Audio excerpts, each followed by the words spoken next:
I start this morning meeting with addressing our poor liquidity ratio. I'm quite disappointed with our liquidity ratio performance this year. Our liquidity ratio has been declining. The current ratio has dropped from 0.90 to 0.85. The quick ratio fell from 0.70 to 0.65, and the cash ratio remains low. We are also facing challenges with working capital and the longer than ideal operating cycle. Let's address this ratio one by one. I would like Cash Manager Aziz to address this problem and how to approach to stabilize our liquidity. For the current ratio, implementing auto-renewal subscription is the best solution. It ensures consistent cash inflows, reducing the gap between current assets and liabilities. This strategy also aligns with long-term growth goals. I quite disagree with Aziz because although auto renewal is effective, but it takes time to show results. So I suggest that cutting non-essential expenses like underperforming marketing campaigns will provide immediate liquidity and improve the current ratios faster. Okay, in my opinion, I think cutting costs might give us a quick boost, but it doesn't address the real problem, which is revenue generation. I think offering installment-based payment plans will attract new customers and boost inflows, stabilizing the current ratio in the long term. Malina, I understand the appeal of the installment plans, but they delay payments. That could hurt our liquidity in short terms. And stricter collections ensure we have a immediate cash flow to meet the obligations. Amalia, instead of disagreeing, I think we can balance these strategies. Why don't we combine installment plans with stricter collections? With this way, we can attract customers while ensuring payments are timely. Yes, I agree. Stricter collections will work, but we should also review payment terms with key suppliers. If we negotiate better terms, we'll reduce cash outflows and improve liquidity overall. Good points all around, but for the current ratio, we'll implement the auto-renewal subscription for consistent inflows. Let's move on to the quick ratio. And for the quick ratio, which excludes inventory, shows deeper liquidity issues. It's fallen from 0.70 to 0.65. How can we improve this? Okay, for me, it's the best way to improve our quick ratio is by accelerating collections because late payment are dragging us down and we need to stricter policies to ensure the customer to pay on time. Actually, Amalia, I have to disagree with you because I think stricter policies might discourage sign-ups. Instead, we could offer discounts for early payments, incentivizing customers to pay on time without straining any relationships. That's a fair idea, but it doesn't address the root cause. Our rigid payment terms are unattractive. Introducing flexible installment plans alongside discounts would make it easier for customers to pay earlier. In my opinion, combining installment plans with incentives like discounts sounds promising. It balances attracting customers with maintaining cash flow. So adding to Aizil's point actually, we also need to streamline our billing system because delays in invoicing are contributing to late payments. So fixing this would strengthen the quick ratio. Great points everyone, but to improve the quick ratio, we'll combine the installment plans with incentives like early payment discounts. Let's move on to the cash ratio. Our cash ratio is critically low, indicating insufficient cash reserves for immediate obligations. How do we address this, Zaitun? I feel like negotiating extended payment terms with suppliers will help. So by delaying payments, we can hold on to cash longer while still meeting obligations. We can also improve liquidity by investing idle cash into short term using high liquidity instruments. This provides some return without locking up funds. Yes, Aziz, both strategies are helpful, but they must be carefully monitored. Extending supplier payments could harm relationships, and over-investing in liquid instruments might limit flexibility. But let's not forget about our inventory management. Using slow-moving inventories will free up the cash and indirectly will improving our cash ratio.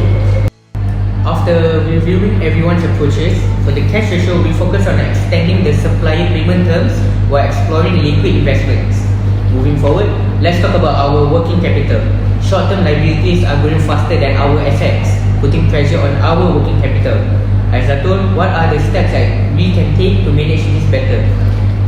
I think we should prioritize high turnover products such as special discounts on subscriptions during holiday season. This will improve our cash flows quickly and allow us to cover liabilities more effectively. I would also like to add that we should consider renegotiating supplier terms to extend payment deadlines because I think it would also help balance the working capital.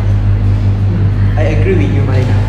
Combining both strategies, such as focusing on high turnover products and renegotiating terms, will strengthen our position and create flexibility.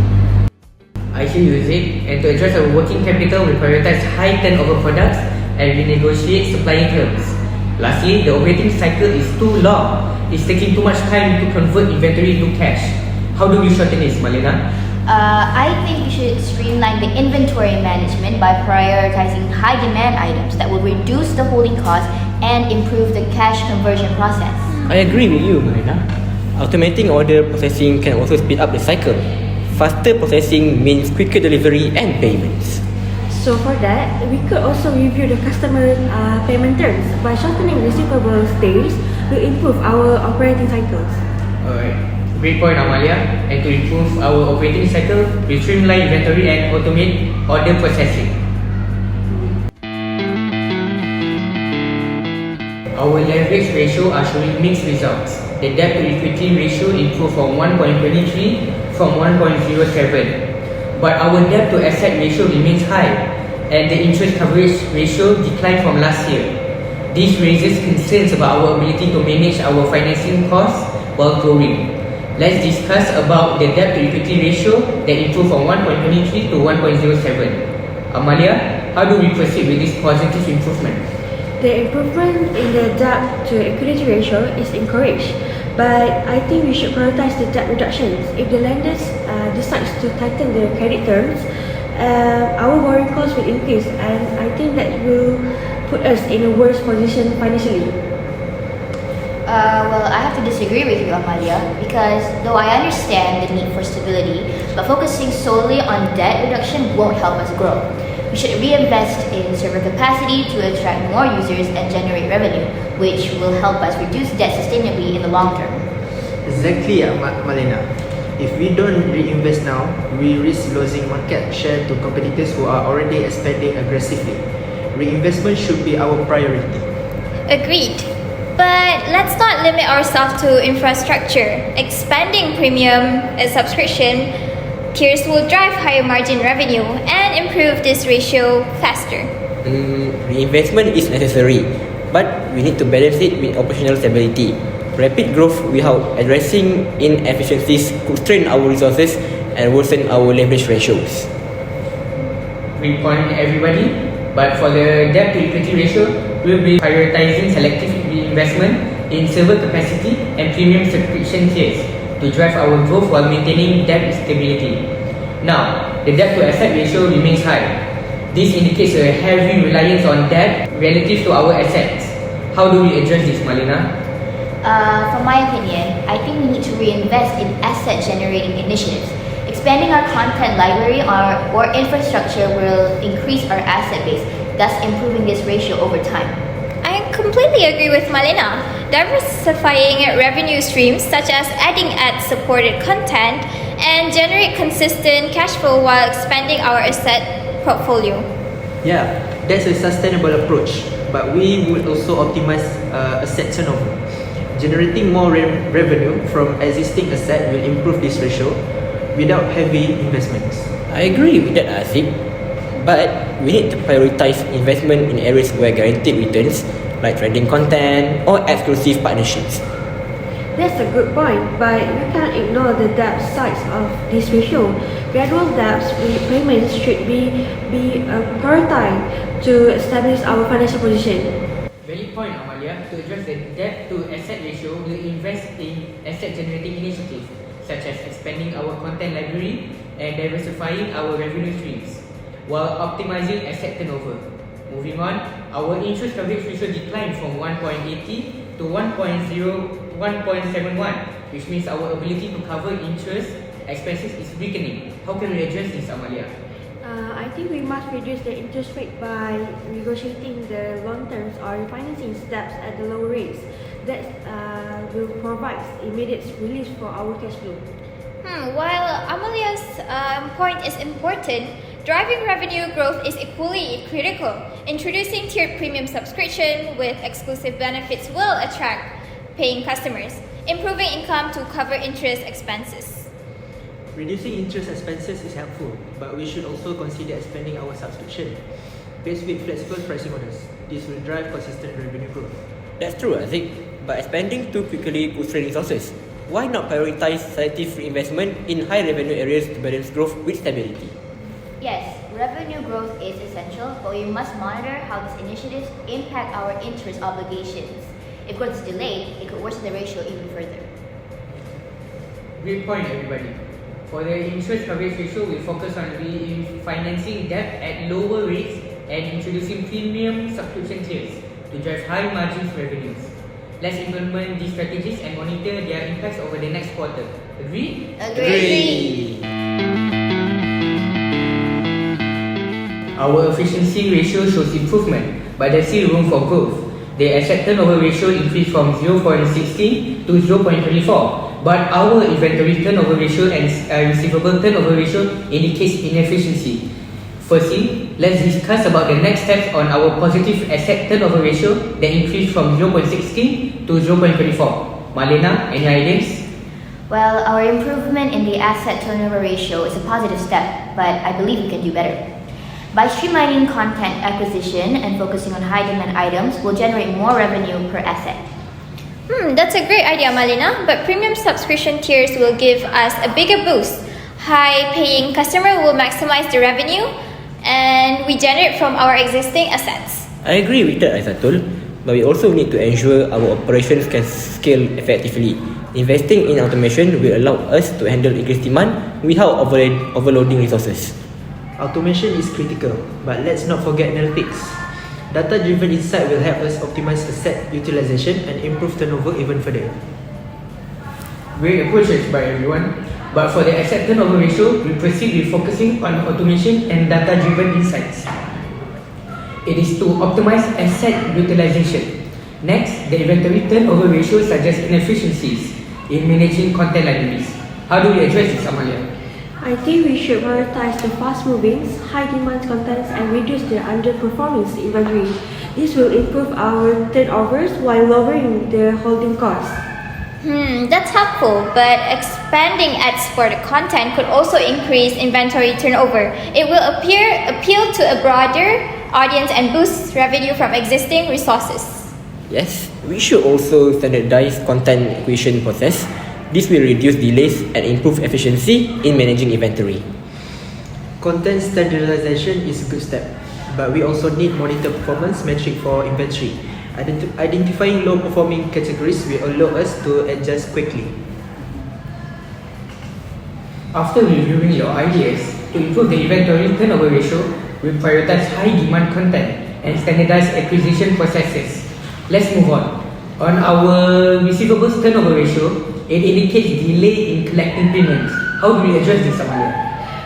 I think we need to tighten the credit terms and enforce the stricter collection periods, which is to reduce the payment delays, and this will directly improve the receivable turnover ratio. I'll have to disagree with you, Amalia, because I think stricter terms might deter some customers. Instead, we could offer early payment discounts to incentivize faster collections while maintaining customer satisfaction. Why not combine both strategies? Stricter terms for repeat offenders and discounts for early payments will balance the customer retention with improved collections. I also would like to add that we should also simplify payment processes for customers. Improving convenience will naturally encourage faster payments and boost turnovers. Great picture, Chato. For the receivable turnover ratio, we'll combine early payment discounts and stricter credit policies and simplify payment processes. Do you all agree? Yes. Our profitability ratio shows mixed results. The gross profit margin declined slightly from 95.90 to 94.23. But the net profit margin increased significantly from 5.99 to 11.05. However, our return on assets and return on equity are still below industry benchmark. This is so disappointing. Ajanto, how should we address this poor gross profit margin? I think to address the decline, we should focus on reducing costs through partnership and streamlining operations. Sharing production costs with partners ensure profitability despite rising expenses. I think reducing cost is important, but we also need to maintain competitive pricing with tight options. This will appeal to both premium and price-sensitive customers, helping preserve brand strength. Yep, that's a great idea. Combining cost reduction with competitive pricing is deal. Operational efficiencies will offset rising costs, while tiered pricing attract more subscribers. I agree with Aziz. Additionally, streamlining bill collections and reduce the payment delays, indirectly controlling their operational costs. Good point, Jin. For gross profit margin, we'll focus on cost optimization through partnership and competitive pricing strategies. Let's move on to our net profit margin. Great news, it has improved significantly from 5.99% to 11.05%. Now, how do we sustain this momentum? I think we should expand premium subscription tiers. High-paying customers drive consistent revenue growth, supporting sustained profitability. Yes, for running revenue streams by introducing new service or subscription tiers we also have. Collaborating with brands or sponsor content can diversify income. How about offering the loyalty discount for the long-term subscriber? I think it will help in retaining users and also will ensure the revenue stability. Loyalty discounts are effective, but over discounting could erode margins. We need to find a balance between retaining users and maintaining profitability. I agree with your point. And to sustain the net profit margin, we'll expand premium offers, offer loyalty discounts, and explore strategic collaborations. Next, our return on assets is still below industry benchmark. This is disappointing and this is terrible, team. Malina, what is the best way to maximize returns on our assets? I think we should optimize the digital content acquisitions because I believe it is essential. Focusing on high-demand content will generate more revenue from existing resources. I would like to add to that, investing in exclusive and trending content will attract more subscribers and improve ROA. This ensures assets are generating maximum returns. I would like to add also that streamlining operations is also key. Automation can ensure efficient of resources, reducing waste and boosting asset productivity. Monitoring receivables can also improve the asset utilizations. Timely collection ensure cash flow and also enhancing the asset efficiency. Alright, for our return on assets, we will optimize content acquisitions, invest in high demand content, and streamline operations. Moving forward, our return on equity has grown from 2.52% to 6.7%, but the shareholder expects more. How can we meet their expectations? I think we should enhance shareholder value through dividends or stock buybacks because this will build confidence and encourage new investments. While dividends are important, reinvesting profits into high growth or likely premium content will yield higher long-term returns. Yes, by expanding revenue streams through ad-supported content and partnership will increase ROE and strengthening shareholders' trust. And lastly, I would like to add, improving operational margins through better cost management will indirectly boost our ROE, ensuring a long-term financial stability. Alright, amazing ideas yet again, team. And to enhance our return on equity, we balance dividend payout with investment in high growth areas such as premium tiers and ad-supported content. And so that is all for today's meeting. And I would like to thank everyone for coming to this meeting. Alright, thank you. Thank you.